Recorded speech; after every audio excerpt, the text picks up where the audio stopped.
Wherever you are. Welcome to Dreamy Dreamland with Sensie Owl Bob here out in the green.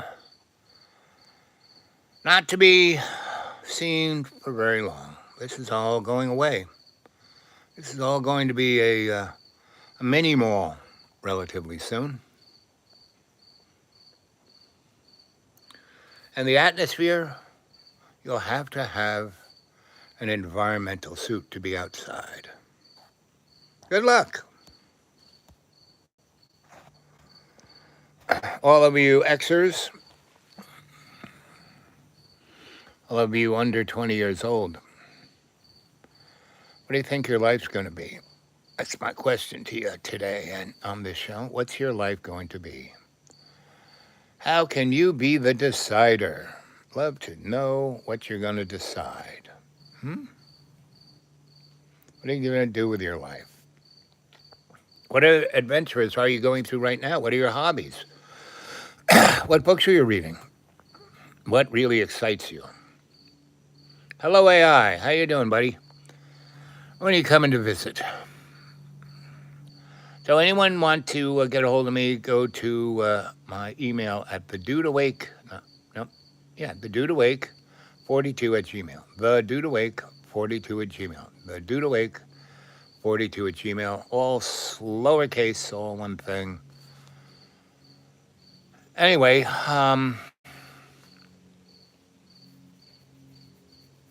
so I haven't really eaten the last few days, and my buddy took me out and about. And remember, put everything in caps so I can read it. Do I have the glasses?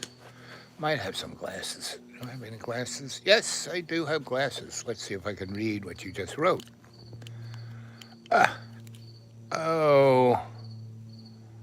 Meow. Oh, okay. Nika. Do a backflip. Only if you're here with me.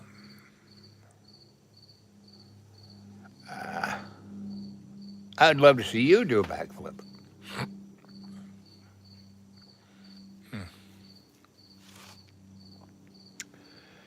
Anyway,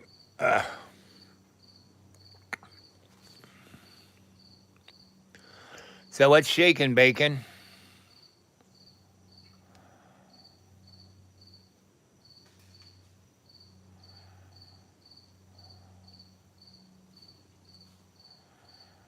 India Carla. Okay. King 12. Let's see. View message. This message is held for review. Again, if you guys aren't putting it into caps, it's hard for me to read. Things that are held in review, I don't even care really. Guys who are trolls, you got to do something more positive with your time. But trolls, we're not knocking you out. We're just going to say prayers for you. We send Jesus' love to you. So the show I did earlier this morning should be fun when it renders itself up on my channel and then I bring it into the public world. I can't set any of that stuff up. Right now I'm truly digitally challenged. My laptop is dead. My tablet is dead. My other little phone that I use is dead. Only this device is hanging in there. And my car is, I have no car. So I am like Blanche Bouvier in Streetcar Named Desire. I live on the kindness of strangers, or people I do know, but really.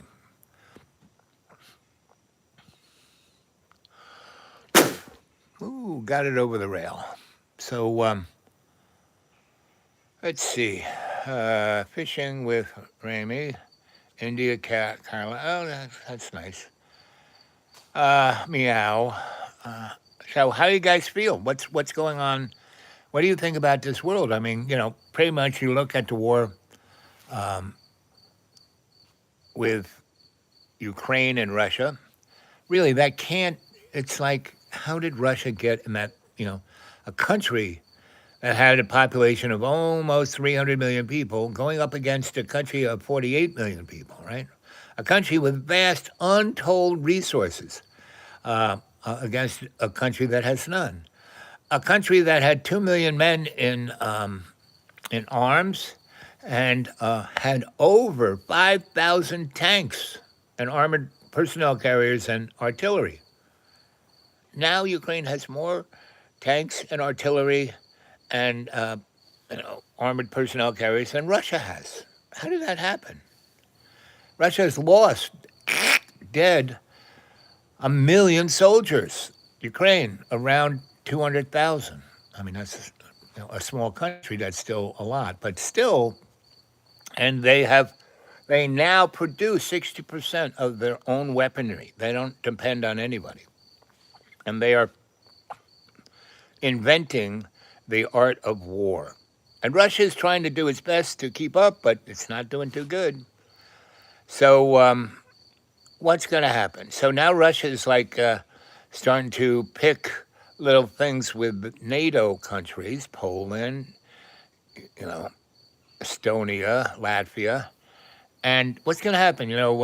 Russia has sent, some of their Su-31s, which are very fast and go very high.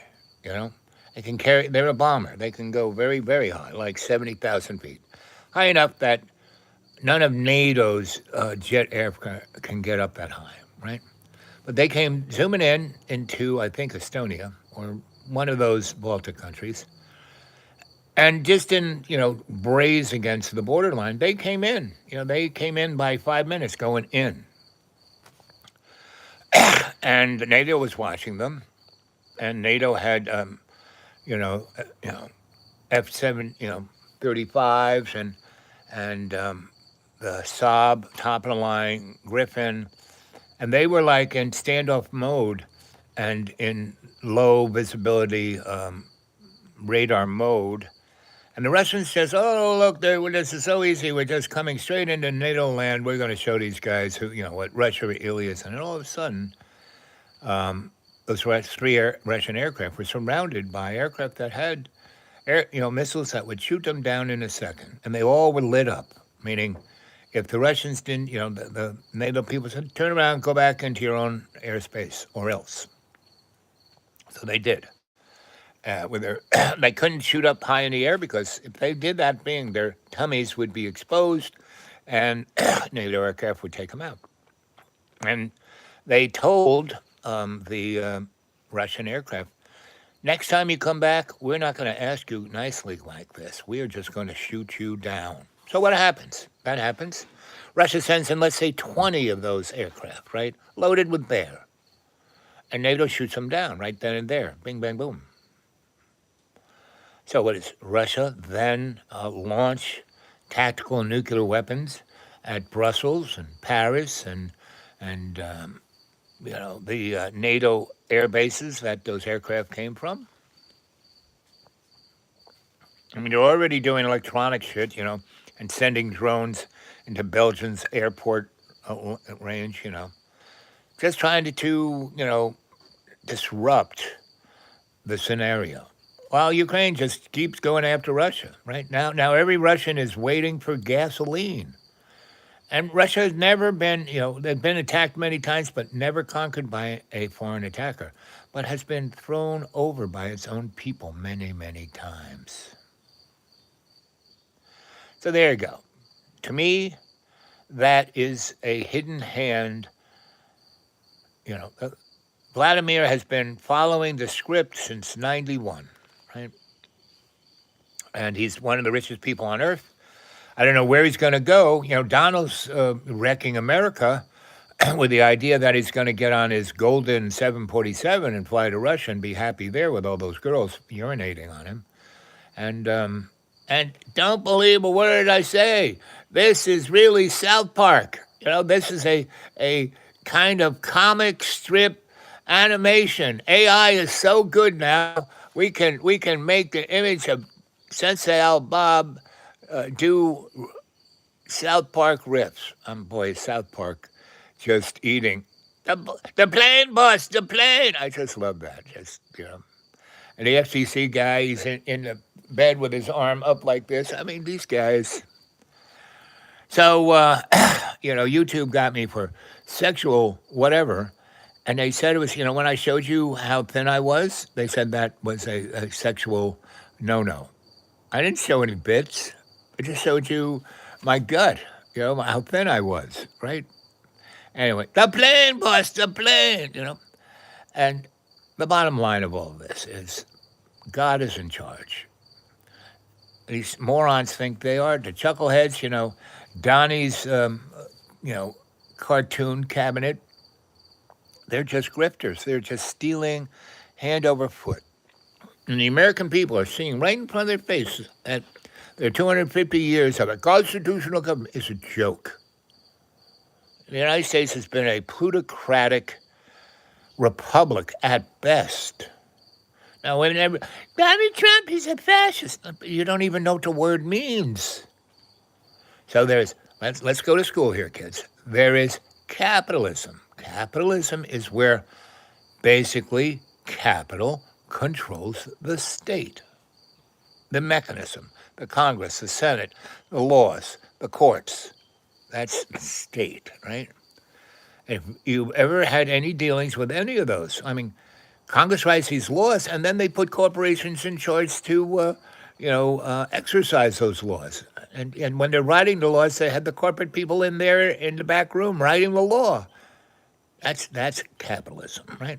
Now, communism is when the state controls the capital, and that's what we have in Russia, right?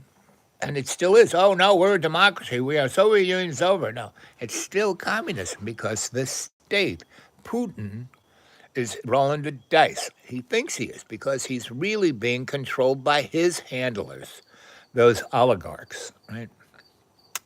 And those guys think they're in charge, but they're not because the people who handed them all the bags of money, are their handlers. And their handlers are above them and above them. And once you get to the top 20, 30% of that pyramid scam, you can't see who those folks are because they're mostly reptiles. Go to David Icke. He's written 20, 30, 50, 100 books about all of this, right? Go to Joseph P. Farrell. He's another great scholar. Really, really, really good at what he does, Catherine Austin Fitz. Go to her Solaris website.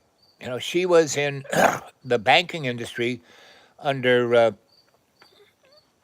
George H. slash Ronald Reagan, who was a actor who got his chops to be a politician by, being the host of the GE Playhouse, owned by NBC, just like Donnie was the host of a game show called The Apprentice on NBC, owned by GE, the third largest international warring military-industrial complex entity. It has its own banking, it has everything. That's GE, right? General Electric, started by good old J.P. Morgan and Mr. Rothschild.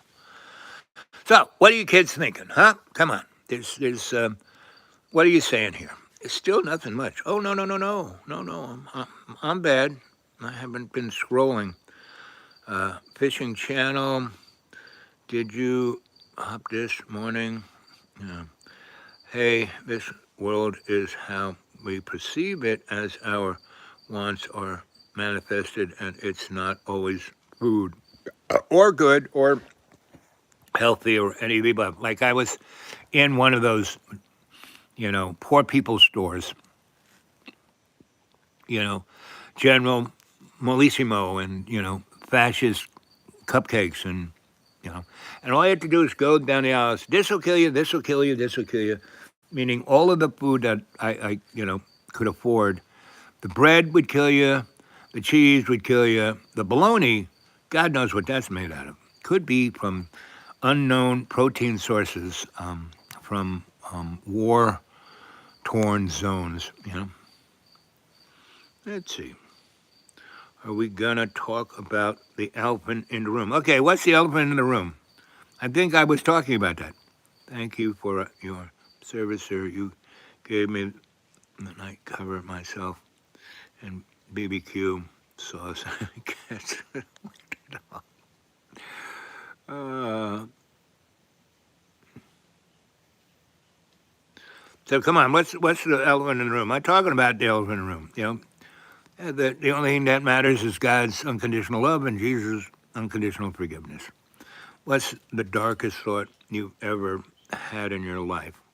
Well, not really. I'm really what would you call it? A lightweight when it comes to that. It really, you know, some people do really stupid, annoying things, and I kind of go, like yesterday. The rich people came down in a pouring rain down a road they should never go down, and they got stuck down there in my little part of the driveway, and I was just, and I heard them get out. It's raining, raining, raining. I heard their door open. I heard them cursing. They get back in. I hear their wheels rolling. And so they got totally, totally, totally soaked. Rich people, right? In their Land Rovers, in their, what's that, Lincoln Navigator? I mean, a really stupid vehicle. Anyways, they drove up, and I heard them trying to, back up, go forward, back up, or, like the to turn around. And then they came up the hill, and this thing is like the kids go up and down in their motorcycles, and so it's like pothole city.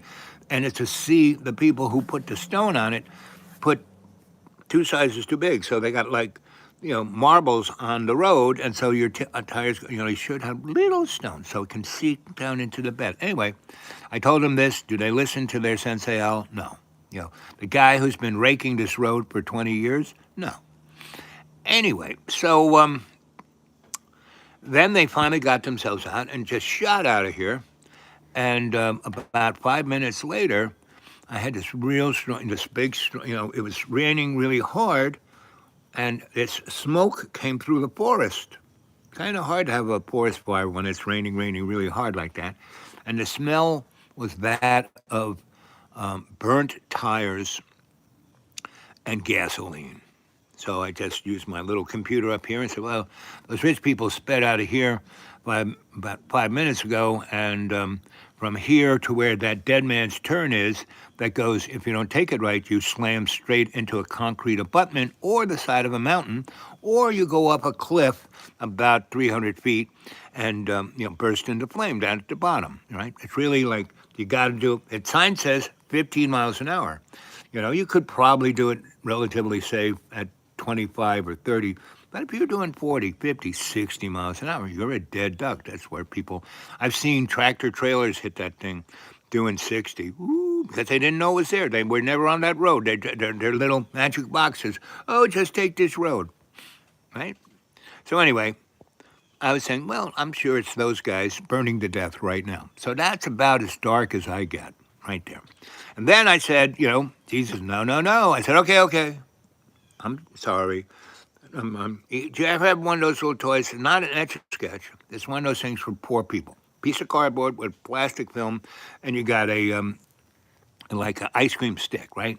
And you draw on it, and then you lift that film off the cardboard, and the image goes away, right? So I can do that to my cottage cheese brain. So you have 3 brains. You have the cottage cheese brain between your ears, right? And that is like a RAM. Random access memory. That's why your eyeballs, your nose, your ears, your mouth are connected to that, because it gets instant stuff and it's there. So is that a threat? Is that a lion? Is that a tiger? Blink twice if you need help. Public enemy number 1. Let's see. What's the dark? So that's my darkest thought, right? And then, but I don't take it any further. See, that's the real problem with most people. They just keep going on and going on and going on. I just go, and then I say, okay, Jesus, what do you want me to think about now, right? The plane, boss, the plane. Yes, exactly. You got to say the plane, boss, the plane. Yes, I love that. Those guys are just top notch. Nice house, thank you. But it's not mine, it's my neighbor's. He lets me relax on it. I used to drive up here, but I don't have a car. So now I have to walk 1.5 miles up a pretty steep hill. And then what's even more dangerous is down the steep hill, right? I mean, it is steep. Ooh, the battery. Okay, close. Okay, we're going to move over now. I got to get up here.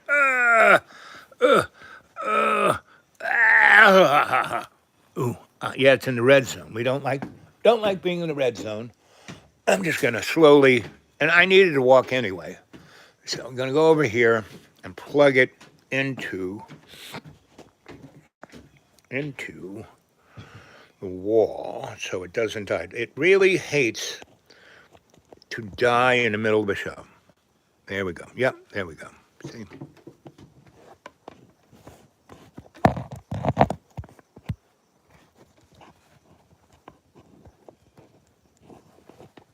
Anyway, I just stand. I have to like stretch my legs a little. Uh, tell some wisdom. Where are you from?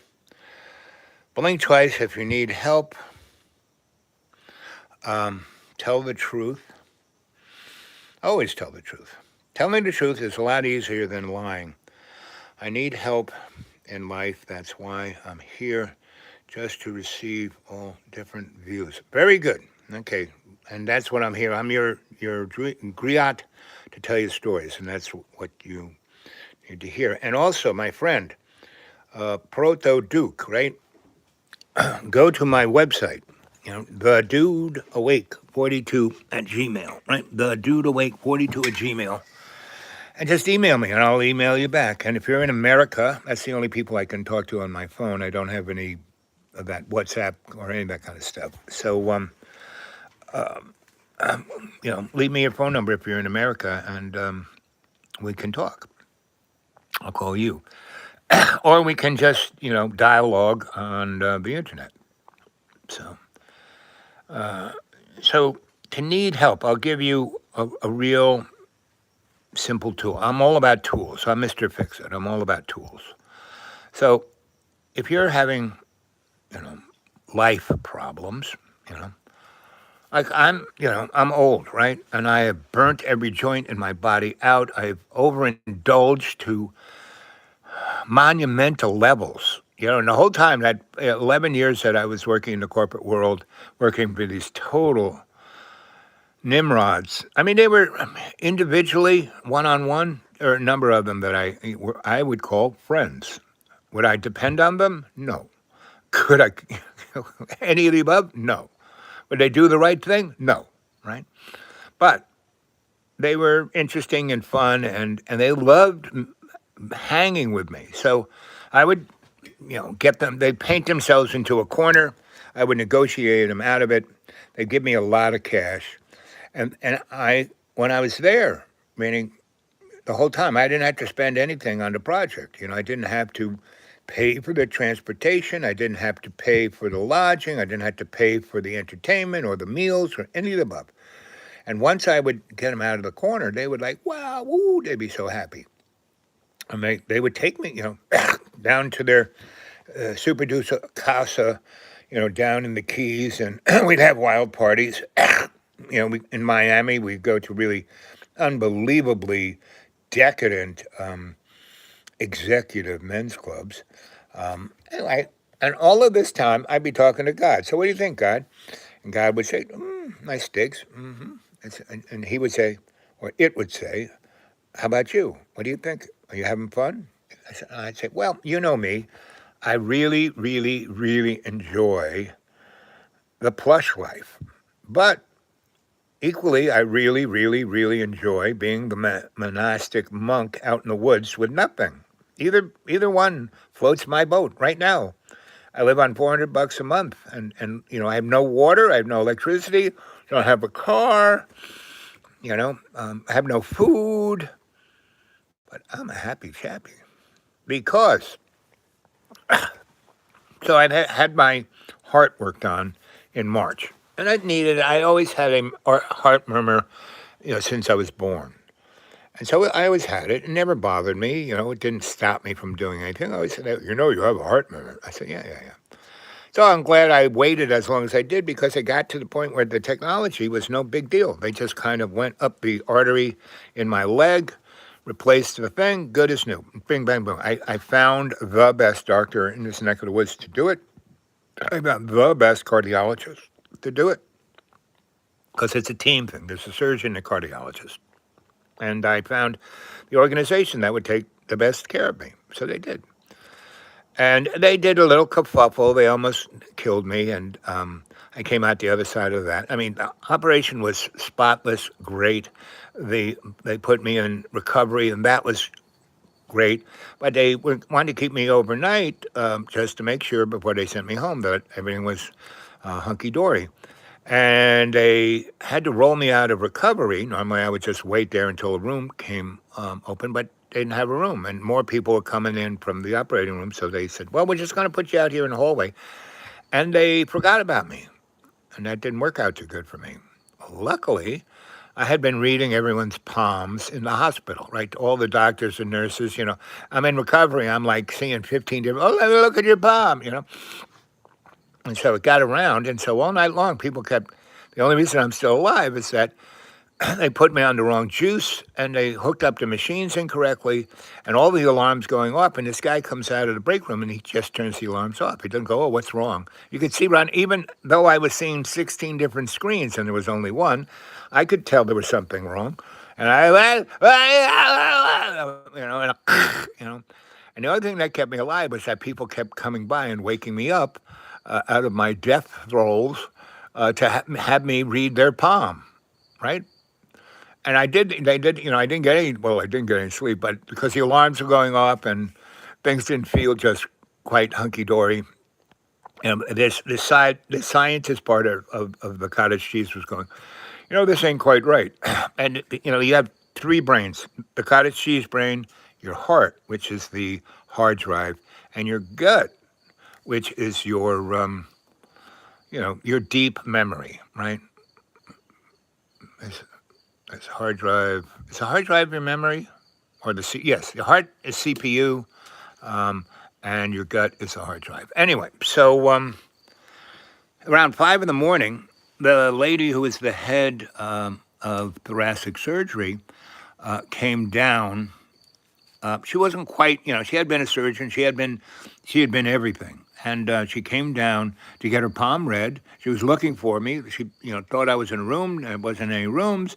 She came down to recovery. I wasn't in recovery. And then she said, And then, they have everything electronic, right? So she just went on her little tablet and said, where is this, device, meaning the thing I'm hooked up to on the bed. The bed is a device in a hospital.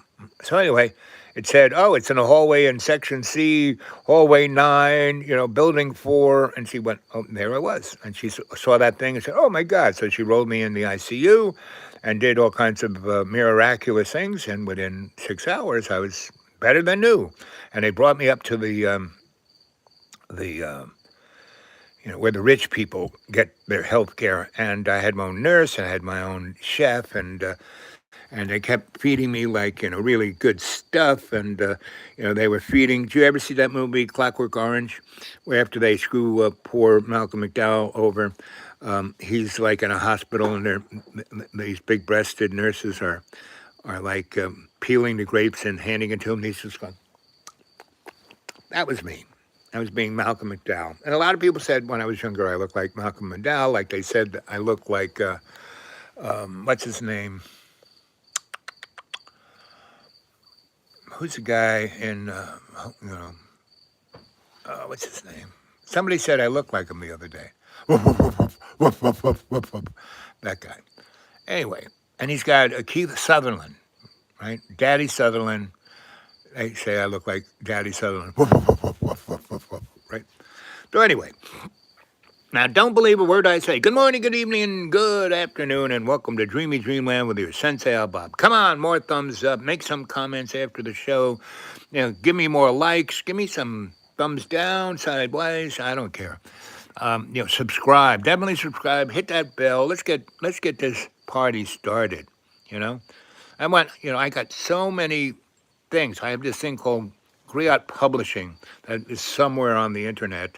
It's like been there for 10 years. I don't even know where it is, but it's there somewhere. So I know AI knows where it is. I know the corporate world sees it. So and that was the beginning of my little XRATTED storyline. I have 18 novels, and it's X-rated, right? That's how you pronounce it. So anyway, come on, corporations, get a hold of me. Look me up. I've worked for you guys forever. I am better than a what is known as a loyal opposition. I am a itinerant scholar. I don't have an angle in the fire, except the only angle in the fire I have is that I am a doula to God's unconditional love. I am part of that saucepan of the covenant, right? And I talk over. I am dumb. Black people. So I'm an African American that's melanin challenged. Santa, where's my toys? I'm not Santa. I'm Santa's younger brother, Bob Claus. Zion, ain't we all? My cookies, let's see, what's this one say? You think you know stuff, but you were just parroting what someone else told you. Yeah, I would not disagree. Why should anyone listen to you? Why should anyone listen to me? Well, a griot tells a story. I'm not saying this is fact, not saying this needs to be fact checked. I say don't believe a freaking word I say. That's what I say. But it's a story.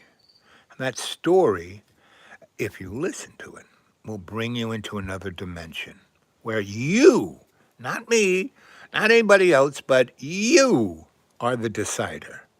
You decide what your life's going to be. Right now, it's not. And that's, why should anyone listen to you? That is and you put it in capitals. Thank you, Roscoe.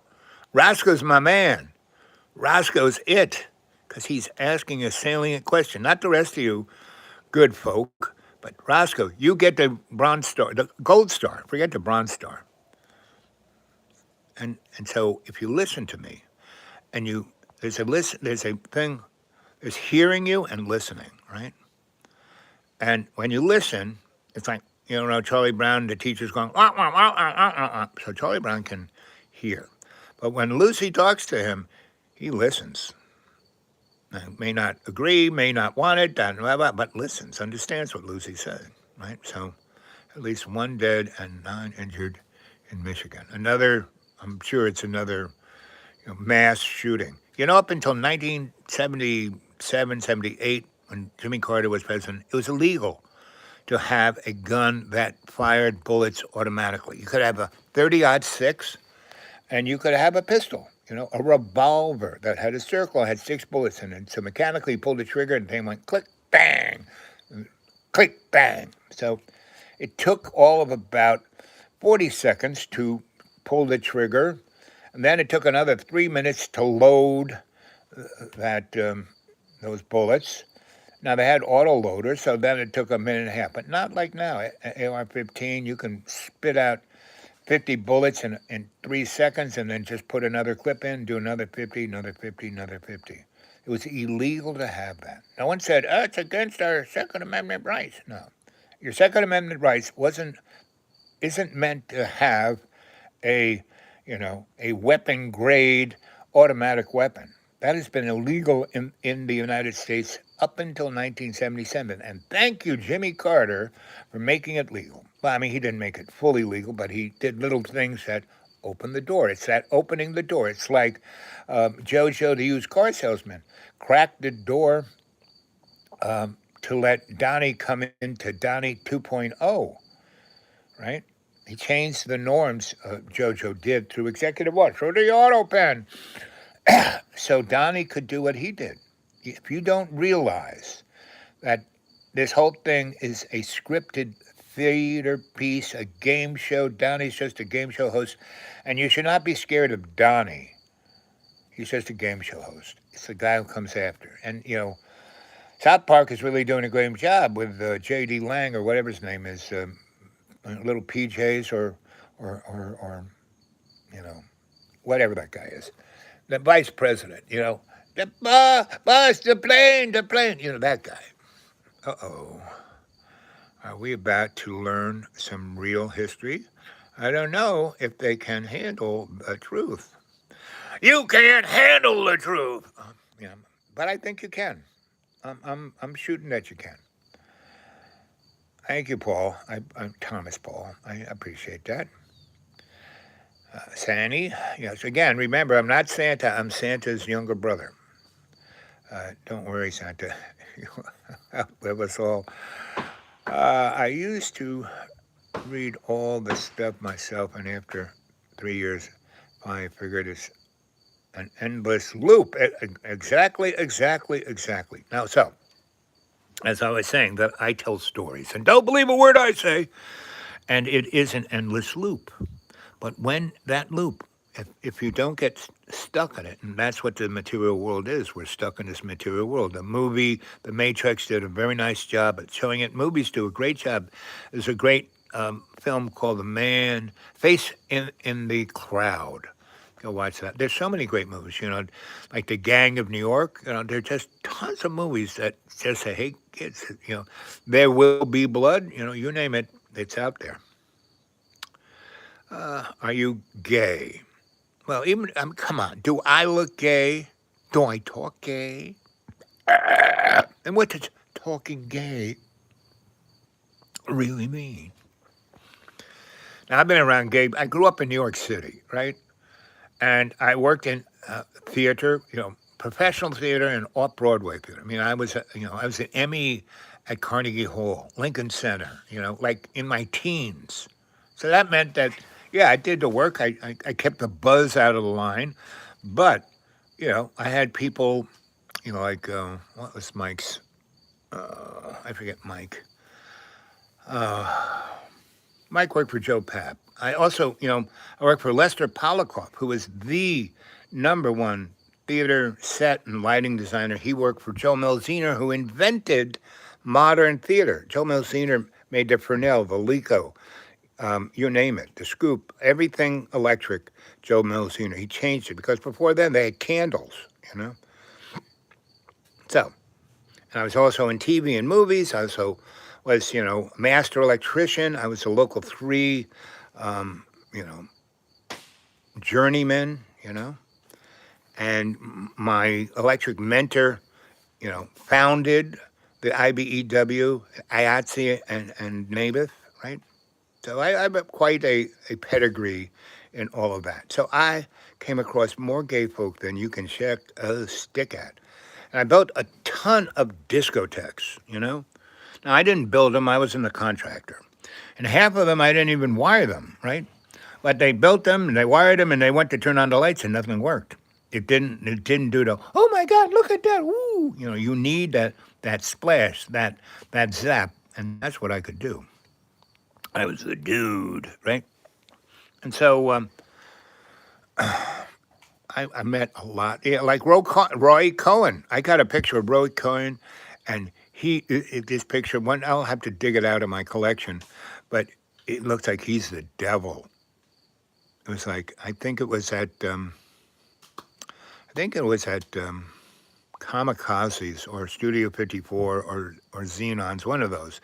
One of everyone's that had the big lip around the dance floor and had all these like little banquettes that people sat in, and there were like 5 bars all the way around. And so you'd be at a bar, you could turn around and it'd be this thing where you could put your drink, but if you sold it, they're shooting at me now.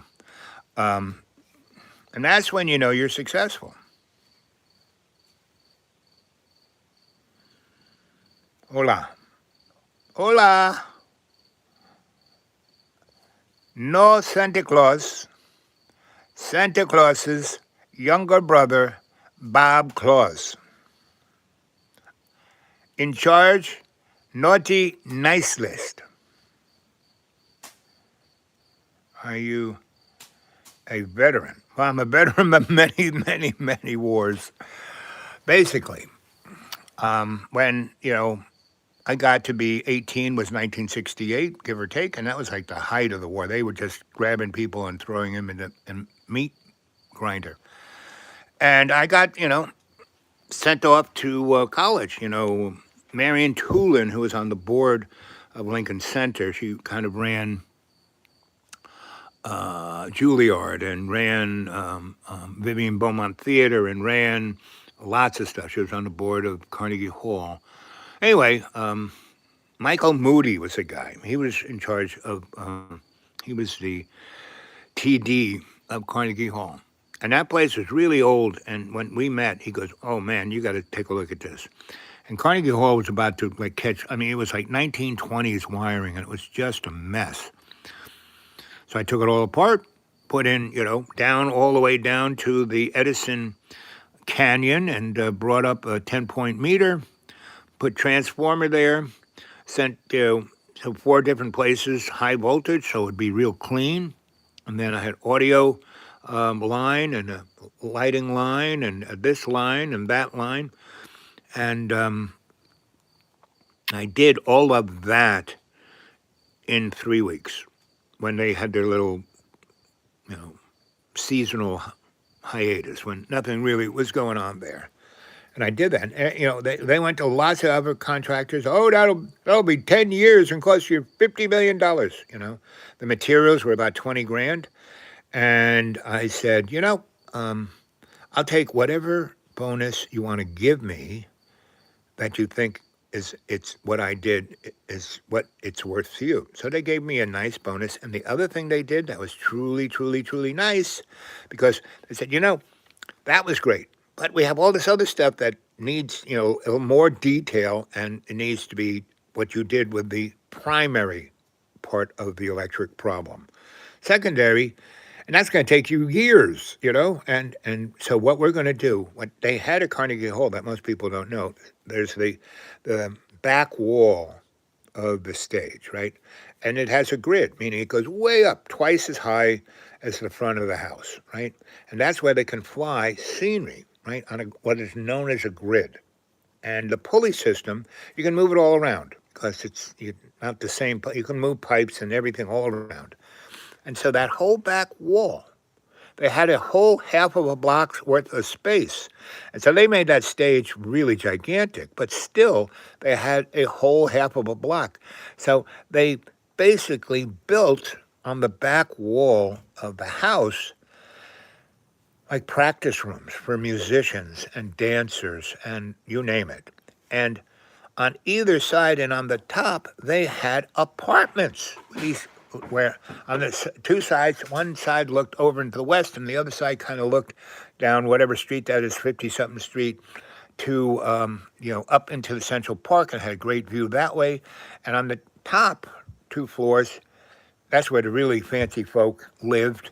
And so it was about 30 apartments where great concert pianists who would come over from Europe and have a stay at Carnegie for 6 or 7 months. They stayed there, and some artists stayed there forever. I mean, their life, not ever, a zillion years, but, 10, 20 years. So there was this one apartment at the top that had the best of views, and it was right next to where all the machinery for all the elevators and all of the moving of scenery up and down and all that, right? So it wasn't really annoying. First of all, you never really heard it unless there was a show running. Usually I'm down there running the show, so it's not going to bother me. But, hanging out when there's nobody using it, quiet as a mouse. At night, sleep, quiet as a mouse. Beautiful, beautiful. And the view was just...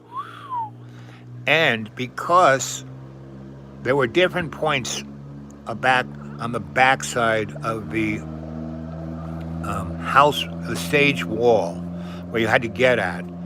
So instead of climbing up ladders and stairs and whatever, and it's dangerous to do that, they had a little elevator that went. It was a great elevator because it had a door that went onto the stage, right? And they had a door that went on to whatever street that was, 57th Street or whatever it was, right? And so I could just walk from whatever street that was, and there was a little gate. I had a key to the gate, and it was a wrought iron gate, clank, and it had a nice, not a real garden, but it was clean and nice, and had a couple of chairs you could sit out there, and you could look out onto, it looked, it was just at the right angle that you could look down whatever street that was, 50 whatever street, and you could look over to where 8th Avenue and Times Square is. So you could sit there in these nice little chairs and look at Times Square, and no one even knew you were there. And had a nice little gas hibachi and all the trimming. So you could get into that elevator, go all the way up to any of those places on the back part of the house, of the stage wall, and up on top of the grid, and up to where all the machinery is. And also, you had this other key that you put in there, and the door would open right into the apartment. So you could walk down there, put the key in there, push the button, and it would take you right to my apartment door. It open. Boy, that was pretty impressive to women, right? Hey, I live in Carnegie Hall, and then just, wow, and show it to them. So I lived in places like that, right? And don't believe a word I say, but go check it out. Go check out Lester Polikoff, Anyway, so, so I didn't go because I went to college. But I got into a lot of other colleges, but the headmaster of my prep school, the Winchendon School for Boys, Mr. Marr, who is a total sociopath, you know, God bless his soul, because he's deader than a doornail. I think his whole lineage is already dead, so I can talk smack about him all I want, I think. But anyway, he had his good sides, really. He was like Adolf Hitler. He loved children as long as they were barbecued appropriately. Anyway, so when people go, how could he say that? It's so anti-Semitic. Did I say anything about Semites? No. I said children. No one seeming to care about children dying anywhere or anytime soon. All through history, no, who cares about kids? Nobody. Except, they can't, they got to be born. And then we don't care about them. We let them do whatever. The elephant in the room is the 48 hostages that need to be released from, right. Okay, 100%. Thank you. That's one of the elephants, but I'm a chucklehead, you know what I'm saying. Now, you have to realize, DA, that Hamas was started by Mossad and IDF because they wanted, the Palestine Liberation Front, they were a useless piece of crap as a loyal opposition. So Hamas is perfect because, everything was about to go, Israel wanted to turn up the heater, because if everything just stayed nominal, status quo, before October 7th, it would take Israel another 70 years to get all the real estate they wanted. And when I say Israel, I'm not talking about Jewish people, right? Israel, go to your Bible, Old Testament, right? God calls these people the Hebrew tribes. He doesn't talk about them until they cross Jordan, right? The river from Egypt. Then they become Israel. And he talks about Israel as a bitchy girlfriend that steals his cigarettes and loose change, right? He's constantly going on. And Israel's kind of, we're the perfect people. We're the chosen ones. And they would treat everyone like crap to the point that those folks would go kick their ass. That's why Palestine was burnt down like how many times? You will see what is real. Let's see. You are Bill from that famous board game. Saney, you are off the rails too. Let's see. People that don't believe in God will brag for mercy or brag for mercy when it's time to come. The thing is, you have to be in a conversation with God your whole friggin' life, second by second. You have to, if you want to have a real life, you can't have it on autopilot. You have to have conscious intent in every second of your life. Me talking to you guys, I'm in conscious intent with God's unconditional love, right? That's the covenant, right? And we are the ark. We are the saucepan, When Moses was up there in the mountains with the goats and his wife and his father-in-law, who was smart. He could have nice talks to, and he was having a good time. He didn't want to be bothered. It was great. He's had like 20, 30 years of like, this is life. I like this. Like me living out in the deep green, right? And so Moses there, and then bang, the tree's on fire. Hey, Moses, get over here. It's God talking to you. And Moses, yeah, big deal. I don't care. Oh, no. I need you to go to Israel and get the Hebrew nation out of Israel. Why should I? Those guys suck. You said it yourself. The name of the Tabla. There's 3 books Hebrews have: Tabla, Torah, Tabla, and Kabbalah. Right? Torah. You know what that translated from Hebrew to Greek to English means? You suck. Have you ever read the Torah? I have. I went to be a rabbi. Rabbi Ratner's Lubavitcher in Williamsburg, Brooklyn, the number one on the hit parade. He was like number 3 of the most powerful religious, spiritual characters in Judaism in the 60s, 70s, and 80s, right? He was my rabbi. He said, you need to be a rabbi.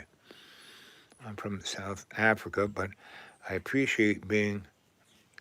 You jumped. Where'd you go? Somewhere. Where'd you go? I was reading I'm from Africa, and then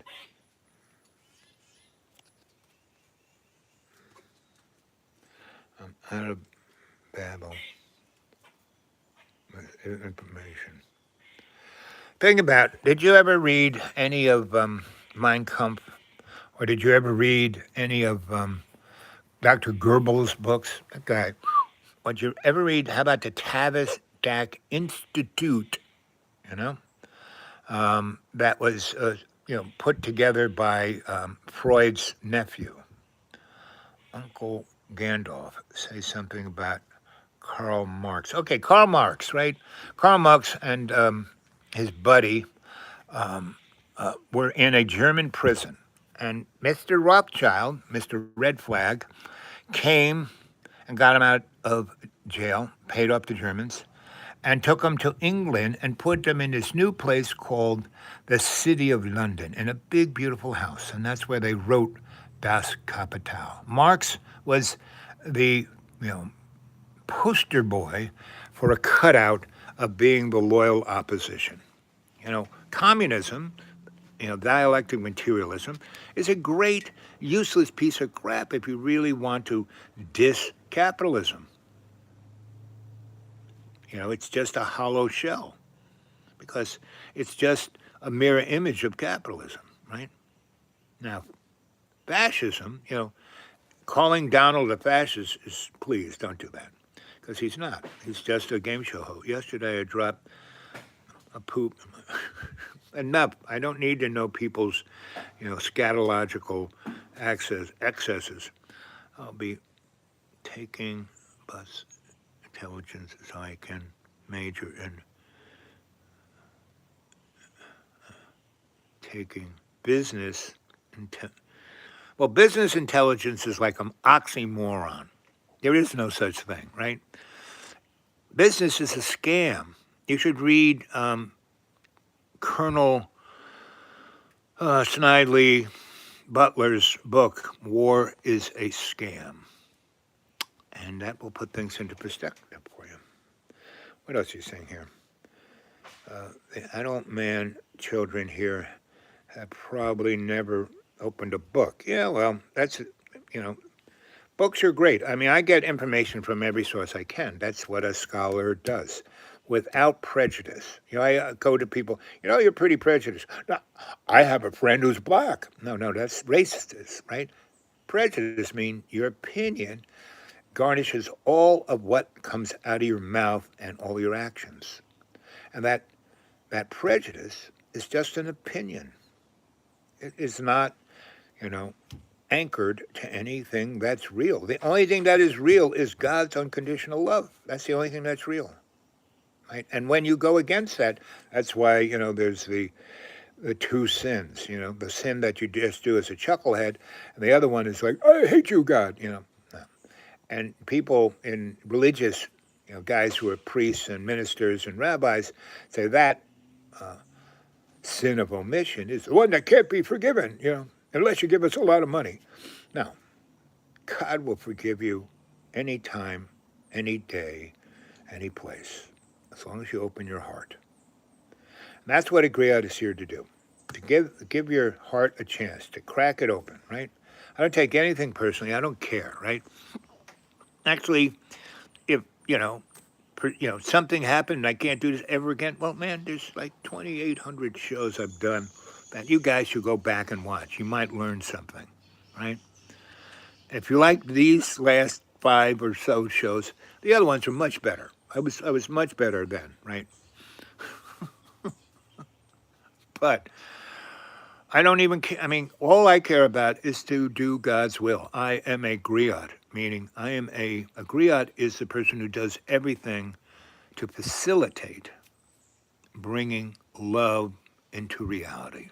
Helps the midwife, does everything. Midwife's just there to catch, and basically make sure everything's right, and then cuts the umbilical. Right. That's all the midwife said. The doula does everything else. And so my thing is to be there for God, agape love, and not mind controlled, like in the army or in a religion, but, because that's why in every moment of every day, I do my best.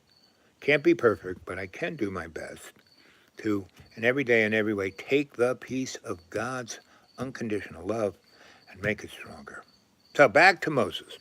So there's Moses up on the hill and the burning bush. You got to go crack these guys out of. Why should I? They suck, right? Because that's what the, Torah says. They suck, right? Or you suck. And so, basically, tell me about it, But it's written and it has to be, and you got to do it. Why should I? And, I never said that to God. God has sent me off to many things, and I said, why should I do that? I said, no, that sounds fun. Sure, let's go do that. What person in their right mind, if God said, hey, let's go have some fun, wouldn't say, yeah, let's go have some fun, right? And when I say that I talk to God, it's really, so I would say psychosocial, cultural, forensic, anthropologist, right? So that first one is psycho. To understand a person's, a psychologist understands, see, this is a window, right? This is a window, right? So psychology is to understand the individual's world through. What they see at their eyeballs, that's their window, what they see it, right? Because everything up here is doing all this other crazy shit that the senses are filling in, right? And we have all kinds of crazy little things in there left over from when we were, cavemen, where our sight, it's like this eye is like caveman eyeball. It's the nun eye. This is a nun eye. The nun eye. It's a nun eye. Anyway, what it does is you'd be walking through the forest. It's getting towards dark. The lights have shadows. It's all kind of sketchy, but you got to get home before it really gets dark so you can get that big fire going to keep the animals from eating you, right? So you're making it hot back to, and then all of a sudden, just through the corner of your eye, you see something flicker over there. Well, that could be the sun going down, making a shadow through the leaves, making something. But no, something back here is going, uh-oh, that's a lion. You better get out of here. And you take off, right? And 95% of the time, that little part of your brain is right. So we don't use that anymore, but it's still there, and it fills shit in, and that's one of the things that causes issues with people's reference of their worldview. And then when you basically stick it into an organized structure of a government, religion, banking system, et al. Of control, of course, it's a tool to control the individual, so they'll do exactly what you say. So that's psychology, right? So I was really good at that. I'm really good at reading people. And I'm really good at people cracking them out of their psychoses, right? Without drugs, with any of that. And that's why I stayed with John for so long, because he was the greatest challenge to my skill set. Plus, there were 3 big pluses on John Boy. One, he was a great, piece of research to observe. And it was all there, all alone. He's like, said all the kind of inputs that normally would skew the equation. No, right there. The next one is he was unbelievably entertaining to my kind of strange sense of humor. Um, and I'm always up for a challenge within the construct of my sense of humor. And so he taught me a lot of stuff. Um, he gave me a great avenue to try things out on, and I don't give up on a friend. So he was another challenge to one of my rules, you know. Now, saying that I don't give up on a friend doesn't mean I have to stay there and get punished, right? Then you're a moron, you know. Going back over and over again, expecting a different outcome. No, every time I went back, no, I went back to further my research. And once, after a year and a half, and I had 32 amazing. I mean, every time he threw me out, it got like you know, bonused me with an amazing adventure that would last from 3 weeks to 2 months, right? So whenever Johnny got just boring, he would throw me out. Like time, it's about time. Okay, I'm gonna go. Oh, get out of here! Okay, John, how many cups of coffee you have? 110. I said, okay, I'll catch you later, and then I'd be gone. And I wouldn't care. I wouldn't look at his website. I wouldn't, nothing. I'd just go have the adventure. I mean, I had some of the most amazing adventures. And if I started ticking the 32 off, it would take me another 20 hours, and we would lost the thread of this conversation. I'm out of babble, misinformation. Wounded fox, all the data is obsolete by now. Yep, exactly. So see, back to propaganda. So good old Goebbels, and again, it came out of Tavistock was, the kids in England who started this before World War One, right? When they were rejiggering what the New World Order was going to be, right?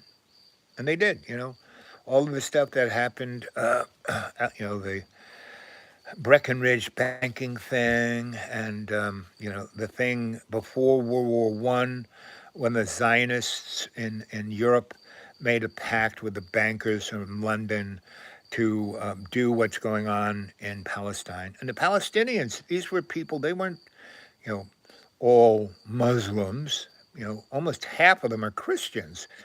And what they were people in Palestine was this place, right? It's like real estate. It's this, that's why Donnie Trump wants it. It's this perfect place where, Asia Minor, Asia, real Asia over here, Africa, the top mountainy things of Europe where all the interesting things go on, and then Russia, and then, the Baltics, and then Western Europe, and then the northern guys, and then England, Ireland, Greenland, Iceland, the North Pole, United States, Canada, all of that. There's two places that are lenses of control for both those places.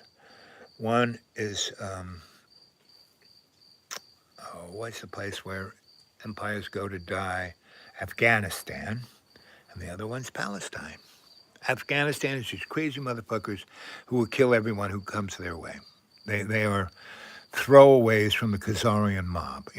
They're like the Joe Pesci's of the Khazarian mob. And, the other way, Palestine, is where everyone came, the Romans, the Greeks, you name it, came through there, the English, the Spanish, you name it, they went through there. And the Palestinians were, oh, fine, good, sure, you want to conquer us, no problem. We won't fight you, we won't, here, let us sell you some of this, let's say, hey, how about this olive oil? You love this olive oil. How about this goat cheese? Yum, yum, yum. And everyone who went in and conquered them said, well, these are the nicest people. They're so well behaved. They really are. It's like having nice kids, and they have great cheese and great olive oil, and wines are pretty good too. And the girls are kind of pretty, and they don't cause any trouble whatsoever. And not like those Israeli people, because they're the chosen ones. Ooh. Anyway, so It's like, if you take offense to any of this, problem is you don't have a conversation with God. You don't. You are just in your head. Everything about you is your ego. You are feeling so indentured and empowered, and you're the only one. Your race, your whatever is like superior to everyone else, and everyone else is the other, and they're just human animals that need to die. Well, you should remember that when you say that, because people said that about you. Know what I mean, man? Anyway, the adult man children probably have never read a book. Uncle Gandalf will be taking business intelligence. Okay. I've read about 3 Dr. Seuss book by now. I love me some Dr. Seuss. Give me some green eggs and ham. I mean, I have no refrigeration. I always eat green eggs. They're very yummy, and they're hallucinatory. Russell says yesterday, I dropped. Okay, enough of that. Let's see. Message held. All bow to the nun-eye. The nun-eye. All bow to the nun-eye. The nun-eye. Ooh, yes, the nun-eye rules. I control the horizontal. I control the vertical. I control you. All of you Zionists, I control you. I invented you. I am the nun-eye. Oh, you're all going to die at your own hands of your own stupidity. Oh, don't you know that? And yeah, if people haven't learned that the IDF is just, I love Donnie calling the Russians paper tiger, and then the the big fat guy said, "We're not the paper tiger, we're a bear." My girlfriend, only friends that are girls. Yes, it keeps things from becoming messier than necessary. Yep, that's. Hey, we belong to the same club. Now I take it a little step further because there are women in my life that they are my bud. They're beyond my bud. They're my partner. We do, we sleep together, we eat together, we conspire together, we make business together, we have careers together, and we do that for however long that lasts, and it's usually somewhere between 15 months and 5 years, and then we go our separate ways as best friends, always there to help, right? And every now and then, when neither of us have a significant other or sleeping with somebody, we have an affair to remember because we already know the real estate. We know the goods. I mean, everyone woman who's been with me, the one thing they always say, "Oh God, I never knew touching my feet could do that." Yeah, there, oh. And then they say, "You're the best lesbian I've ever seen, and you didn't even use your tongue." So, I don't know if YouTube is going to call that sexual. I mean, they gave me you did something sexual on YouTube. Really? Anyway, that's why I'm asking you billionaires, I have some really great ideas that will help you control the world and, give me, I am evolved now, in that you can give me lots of money and I won't kill myself with it, right? I will actually do really good things with it in your name. Donnie, if you let me into your clean house there, do some interior decorating, get rid of all that gold, I could really, because you're right at the pinnacle of where you're either going to get thrown under the bus or murdered by the plane buster. But you better watch out for that JD guy. I mean, Donald, you should really start watching South Park because it's a gift to you. If you were to watch that, you would get the heads up of all the people who are in your administration who are about to get you. And you better watch out for tomorrow. And everyone else, putting all of America's military leadership into one place. If you ever read Lao Tzu's, you know, Art of War, or whatever that name of that book is, it says never put all of your generals in one place. That's how you have your government, economics, and military decapitated. And you're moving them to a Marine base that has no logistics or facilities to have any kind of meeting of that type. There's no place for them really to land into. They have to be transported from here to there. There's no place to protect them there.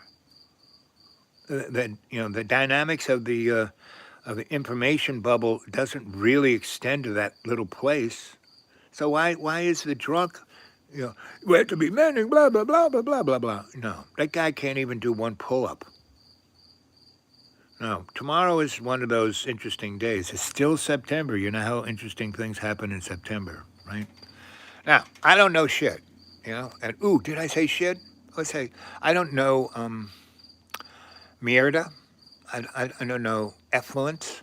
I don't know poop. I hate when doctors use, how are you pooping? I'm poop-eyed a sailor man. I poop-eyed a sailor man. I'm strung to the finish because I poop to the finish. I use 100 rolls of toilet paper a day. No, sorry. If that embarrassed anyone, I'm so sorry. Anyway, so how you guys doing? We've been doing this now for 71 minutes and 38 seconds, right? And we're almost half back to percolation. And it's sunny day, and it's 2:48. It's 9:03. It's like 6, 7 in the evening. I see ghosts starting. I don't want. Okay, only friends. Okay, we got that one. Big Daddy Phil. I know lots of Big Daddies. What made you renounce Jews? What? I did not renounce Jews. I was born a Roman Catholic. My godfather was Cardinal Cushing. I was meant to be a rocket scientist for the Pope. From birth until I went to Canterbury School in 1964. And then I mean, all the Catholic priests and nuns I knew in New York City were great people. They were just, I really didn't know any, who are those guys? There's 3 orders that are nasty. And the Franciscans, the Jesuits, and one other group. And I guess the Nazis. Anyway, so I went there. I didn't want that. I went to North Shore School System, and I had a cadre. And from 3rd grade to 8th grade, we were it. Because our group of friends, it wasn't just girls and boys and sometime to get together at a dance. No, our crew was 5 girls. Let's see, there's me, JP, and it was Harvey Kleiman. His family were Orthodox Jews. His parents had tattoos, and they became Reform.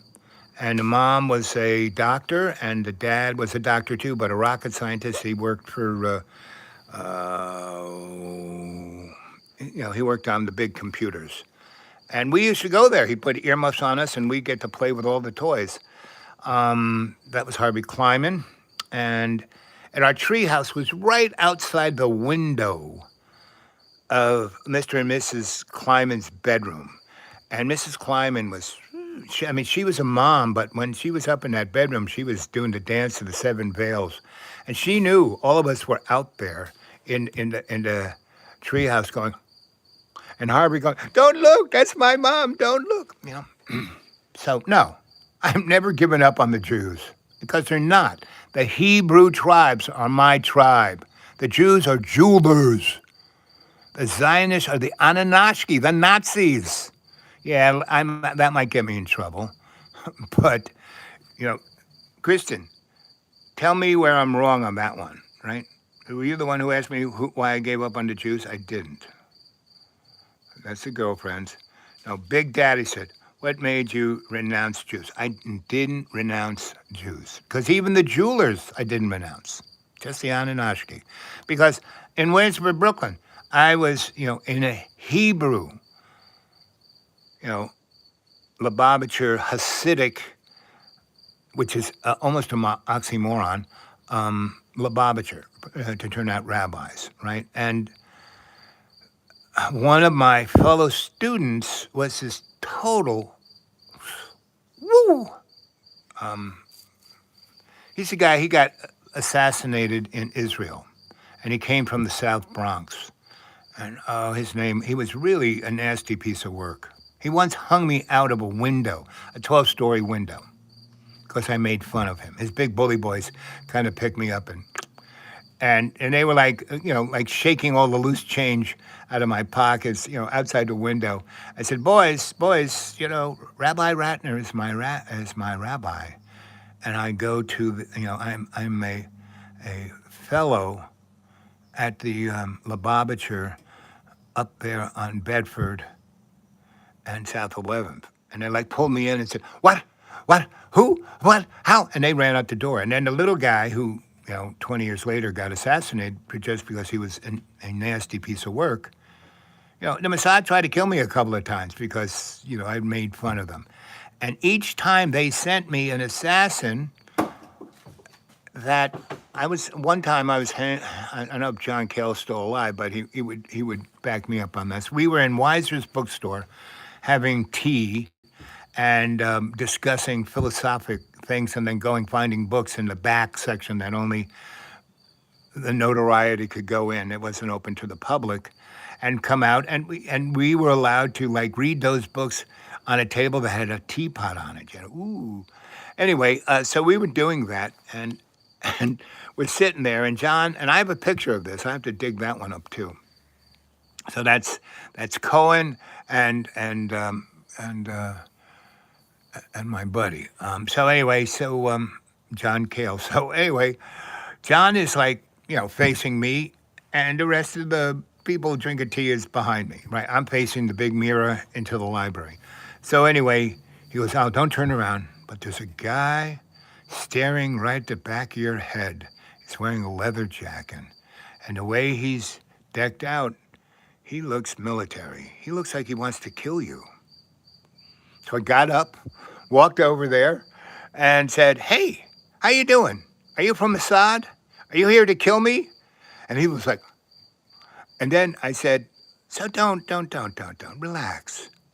Why haven't you killed me yet? He goes, is that John Cale? I said, yeah, that's John Cale. Come on over, meet him. No, he's my hero. I said, come on. I played piano when I was 3, and then they broke my finger. She goes, come on. They went over there, and boy, that guy just was like, I don't know if you're watching Wednesdays, right? And now the second season, there's a girl with orange pigtails who can turn invisible, who just never blinks and adores Wednesday, right? So anyway, that was this guy with John Cale. So he sat there, we talked for an hour or two, and, the story about it, so one of the things Rabbi Ratner wanted me to do was loosen everything up. He says, the text better than anybody, but you don't quote them, you live them. It's very far and few. That's what I did as a young man, like you. I said, Rabbi, I'm 4 years old. I'm not a young man. No, you are a young man. Wait till you get my age. How old are you, Rabbi? He says, I'm 85. Rabbi, you look like you're 50. He says, yes, it's good living. A lot of bud, and I'm not talking beer. Anyway, so I did it, and there are all these great Jewish women, especially Hasidim. The women are amazing. They're like Wonder Women. They all they have this amazing red hair, green eyes, can fly through the air, fly an invisible jet fighter, where the guys look like little worms in Coke bottle. And I said one time, Rabbi, how come you're so good looking and you don't look like the wormy people of your tribe? Because don't tell anyone, but I'm Episcopalian. Anyway, so I have never renounced the Hebrew tribes. Never. Not even the Jews. Never. Because they're just jewelers. Why would I renounce those guys? Now, the other guys, Another story. I don't even renounce them because to renounce them meant I had to believe in them sometime, right? And I have a long history of being part of the tribe. So I'm still part of the tribe. Don't I look it? Don't I look like a rabbi? Call me rabbi. A lot of people have. Because it's the same as, calling someone rabbi is like calling them sensei. Same word, teacher. Karl Marx simply said that there was a huge divide between the upper class and the lower class when the middle class shrink. Well, that's the modern version of what he said because Karl Marx was basically, a loyal opposition. I mean, yeah, that's what's in, that's a this is where my broken jaw gets, and that's a generalistic definition of dialectic materialism, but that's not the case. I mean, read that. That is propaganda. It is to get the trolls all fired up. So that folk above the upper class. The upper class that's the bourgeoisie. Do you know, Christine, do you know what that word is? Bourgeoisie? Tell me what, Miss Fox, what bourgeois is. Okay? I'm waiting for it. Do do do do do do do do do do do do do do do do. Okay. And I'm not telling until Miss Fox comes back with her generalistic term. And see, I can be patronizing as anybody else. You speak with so many words I simply cannot understand. That's not so much my vocabulary, it's that I have a broken jaw, broken ear, a broken eyeball, and a smushed head. Doesn't that look like a football? Yeah.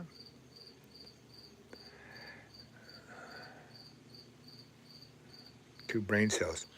Well, that's 2 brain cells more than most people have. I tell you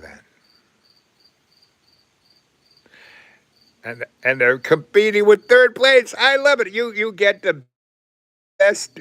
Yes, Russell. Bing, bing, bing. You get another gold star. You got another one earlier. So yes, at Eddie's, and competing for third place. I love it. Yes, yes, yes, yes, yes, yes, and yes. Now see, that isn't a trolling. That is art form. You know, from Iran. Iran is a beautiful place. I went there in the when I lived in Sweden, and there weren't that many wars going on. Sweden had this great gig. I mean, they were socialist, baby. Socialist mixed in with, Disneyland, And do you ever see the girl with the black, the back tattoo or whatever that's called? That is really Sweden. Ooh, baby, go watch that movie. The people are freaking nuts. Now, you would imagine so. Half the year it's darker than night, and the other half the sun never sets. Of course, you're going to be schizophrenic. That's why Sweden, with all best intentions, tried to send everyone on a vacation outside of Sweden, right? And so they did. They signed everyone up. You want to go to Paris, you want to go to Rome, you want to go to Tokyo, you want to go to anywhere, we'll send you there because Sweden was neutral. They had a political thing. They could go anywhere, right? And they always help people, right? Red Cross. So I went there. I lived with a friend in this little teeny weeny town called Forshoga that was between Gothenburg, which is a wild town. I love that town, and Stockholm, which is a capital, which is okay for a capital. And not as cool as Chocolate Town. But anyway, I diverge. So you go to the airport, right? And Sweden had great mass transport. You didn't need a car in Sweden. There was mountains, countryside. There's always a bus that stopped right outside your house, and take you to the capital or anywhere you want to go. Trains everywhere, electric trains going everywhere, right? And America used to be like that until the oil companies, tire companies, and General Motors got rid of it, along with Mr. Henry Ford. Russell has unlocked a new level of disrespect. Well, good. If it's funny, I'll go for it. Donald Trump, James has Donald Trump, Donald Trump, Donald Trump, Donald Trump, Donald Trump, Donald Trump what? I love me some Donald Trump. I love him. I got that little turdy orange hair. No, I just love that Donald Trump. Shame on you, Shane. Oh, shame. Okay, I'm sorry. Um, who? Oh, okay, whatever that is. Your name has Harris in it. Support Kamala. Well, that's a whole nother story. That'd take 2 hours. San Francisco politics. I was there when Harvey Milk and Mayor Moscone got shot, and that was the last gasp of progressive politics. And yeah, Dan White shot him. Yeah, he was part of the rich people clan. And he wasn't one of them. He was just a police guy married into the family. He had hypoglycemia. They gave him 8 trillion Twinkies. His blood sugar was off the roof, so he could be legally insane. So he went and shot the mayor, and the mayor won mayorship on one issue: do not build the convention center in the middle of the most prosperous Italian, Black, Jewish, Chinese, Japanese neighborhood, and Hispanic.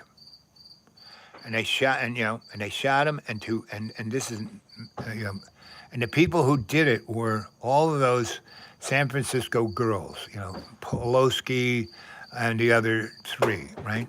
Um, and they were real pieces of work.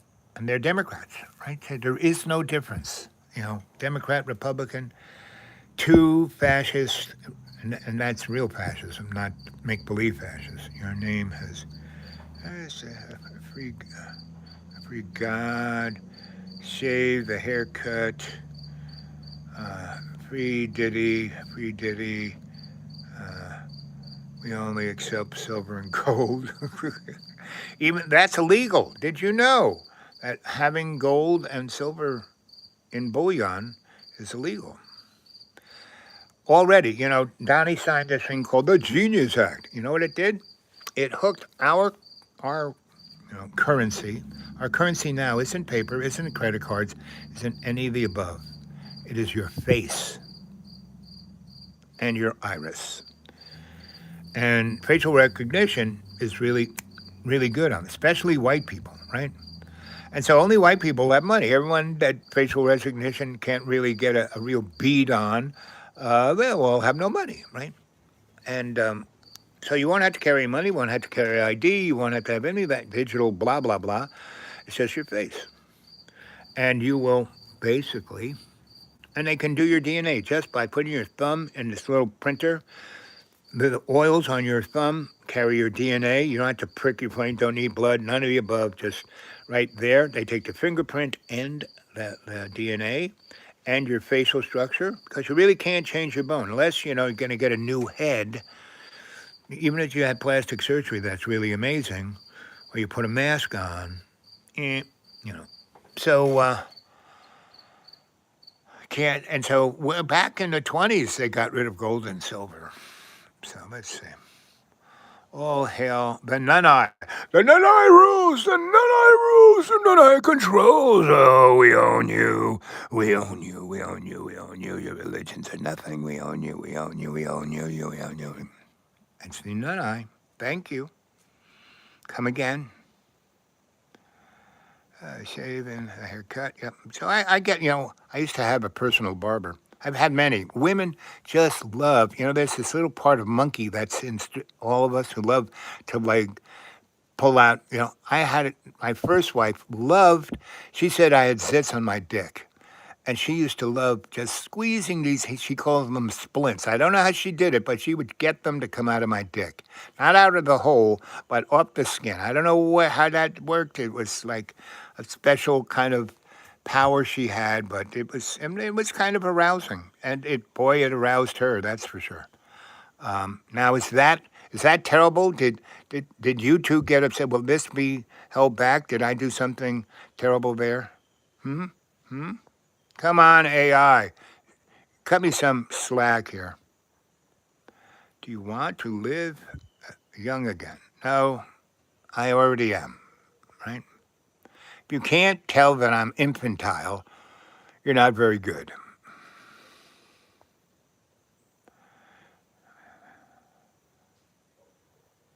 Did I ever say what? I don't understand you folk. Why did I start to? Don't believe a word I say. I don't know if that can't be any more specific. With don't believe a word I say.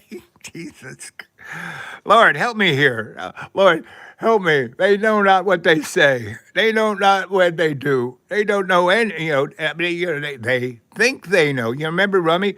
We know what we know, but we don't know that. And there's things we think we know that we don't know, and then there's the things we don't know that we know we don't know, but we think we know. That's who was that person who said, I think he knows a lot, living a lot happier and free than most. Thank you, ND. Free Dee. Oh, Debbie. Consummate dollar. Also,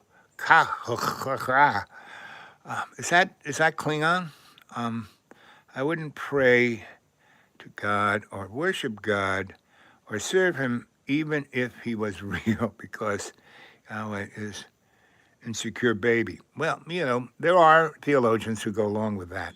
But see, that's not the person I'm talking about. They are noble. The only thing we know that is present is love's co-creation that has no limit. That's what I serve, in agape love. So do you know, Kristen, do you know what agape love is? I wouldn't pray. Okay, so that's Kristen. But Kristen, you still didn't answer my question. That was a few things back, and I already forgot what I asked you. Donald Trump. Where's Harry? Where is Harry? Here's a bunch of things that are, message is held in review. Russian strong. Yeah, Russian strong. Yeah. Does anyone watch anime? Yeah, boy, do I love anime. I've been watching anime for 1,000 years. Russian strong. You have a sense of humor. Oh, that's sweet of you to say. Russian strong. Now that guy, he had a sense of, but just keep saying Russian strong. Attack on a Titan. Well, the Titanic was sunk so we could get the privately owned corporate bank known as the Federal Reserve to print our money. Go, Catherine Austin Fitts, go read her books. Go watch her videos. Spirited Away. I've watched Ergo Proxy. Is that like Ayn Rand? Is that like Fountainhead? Thank you, Donald Trump. Yes, and I say thank you, Donnie Chump. Yes, I love me, my Donnie Chump. I love you, Donnie Chump. I love you. Have my baby. Oh, you're having one with Satan. I forgot. Use the bathroom and I don't have it. Oh, okay, enough of this, am I a synchronicity? You sure are. Message. Old man, you look like a British colonizer in India or Africa. Are you? Oh man, look at me now. I'm a lot like you were. George Carlin, bye. Yep, that's me. I grew up in his own same neighborhood right near Columbia. Donald Trump, King Trump. The girl in your profile pic, Christine Wounded Fox, is where I'm from. Ramia? Oh, okay. You guys can read this stuff too, right? I think you can, right? Now, the question is, once I post this up, how do people read this? Because I haven't been able to read these texts on my own channel because, you know what, kids? You have Sensie Owl Bob here. This is sad to say, but I am challenged, and I am digitally challenged, and bureaucratically challenged, right? I'm handicapped. Can you help me out here? Shave and a haircut. Who said that? Amy Harris. The profile pic is okay, okay. Shave. You guys are King Trump. Crazy day from, let's see.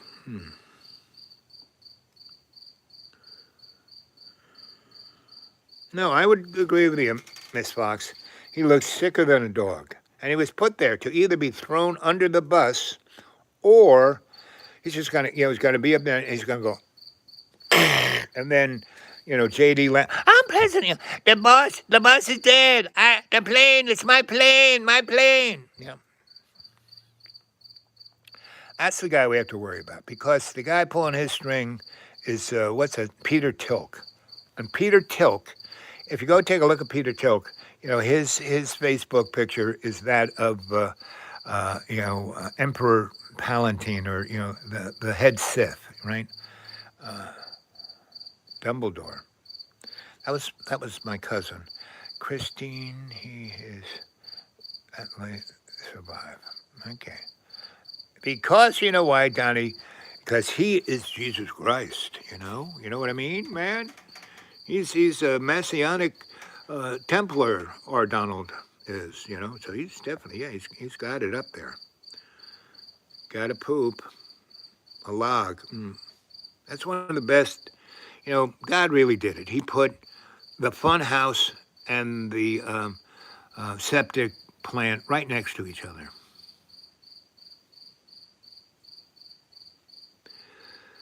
I'm still making up on my mind. And the guy said I only have 2 brain cells, so it takes a long time to make up my mind about the good and the bad list.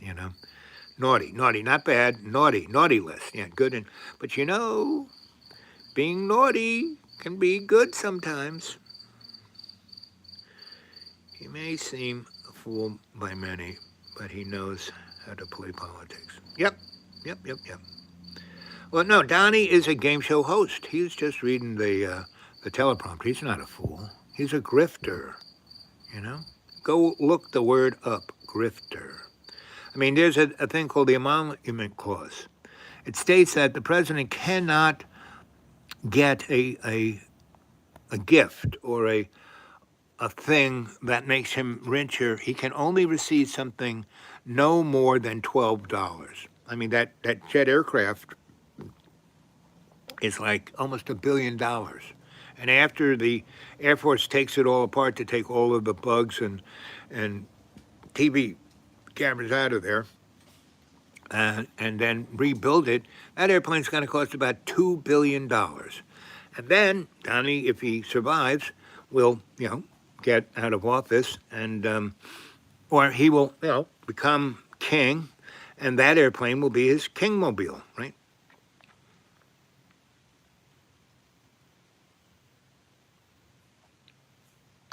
No way. It looks like Hori from Horamaya, whatever that is. See, you guys have all these inside stuff that I have no idea.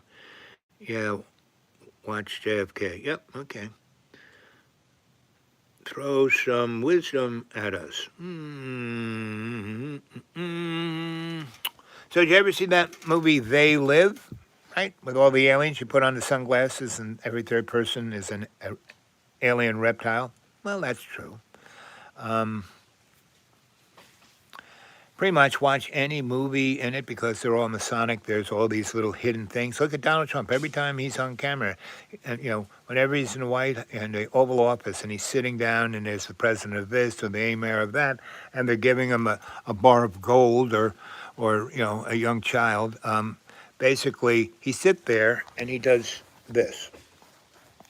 He sits there. Let's see if I can actually do this. And he does this. That's a Masonic sign that I am your slave. It's just like guys who are bitches of vampires. They have their own tattoos and signals. Throw some wisdom at us. The only true wisdom is God is love, Jesus is forgiveness, and that you have to spend Every thought has to, be in co-creation with that love and forgiveness. You're tying your shoelaces, unconditional love and forgiveness, right?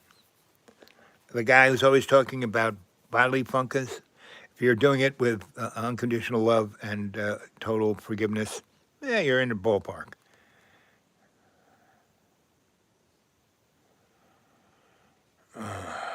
Hmm. So tell me about the 4 year service, and I might have some knowledge of it, but just that, um, you know, I'm not a computer. I got a lot of stuff in my three brains, but as that funny guy a few things ago said, I got two brain cells and I'm competing for third place. Buck her up, bro.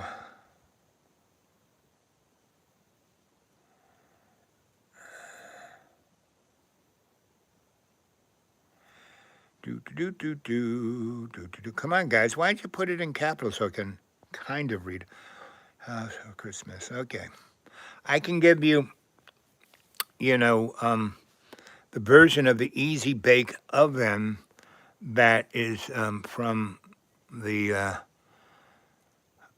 Grimm's fairy tales, where the kids go in that house that's made out of gingerbread. I can give you that house. You might get put in the oven, though. Message is held. I did some good looking. I don't need to know that. Let's see. Let's go all the way down to. Uh, Judge not by looks. Yep. Santa Claus. Yep. Oh, boo boo boo boo boo boo doo doo doo. Thanks. You can't choose where we are born. Yep.